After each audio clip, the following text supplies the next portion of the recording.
లక్ష్మీదేవి ఆనందంతో మీ ఇంటి సింహద్వారం దగ్గరకు వచ్చి మీ ఇంటి తలుపు తట్టి ఇంట్లోకి వచ్చి తరతరాల్ని అనుగ్రహించాలంటే, చిరకాలం ధనానికి లోటు లేకుండా ఉండాలంటే 101 రూపాయి బిళ్ళల విధి విధానం పాటించాలని రహస్య పరిహార శాస్త్రంలో చెప్పారు.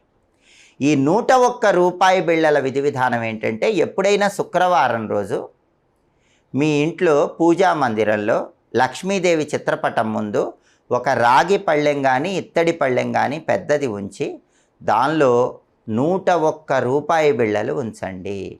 ఆ 101 రూపాయి బిళ్ళల మీద ఒక మట్టి ప్రమిదలో ఇంకొక మట్టి ప్రమిద ఉంచి ఆవు నెయ్యి కానీ నువ్వుల నూనె కానీ పోసి 3 ఒత్తులు వేసి దీపాన్ని వెలిగించండి.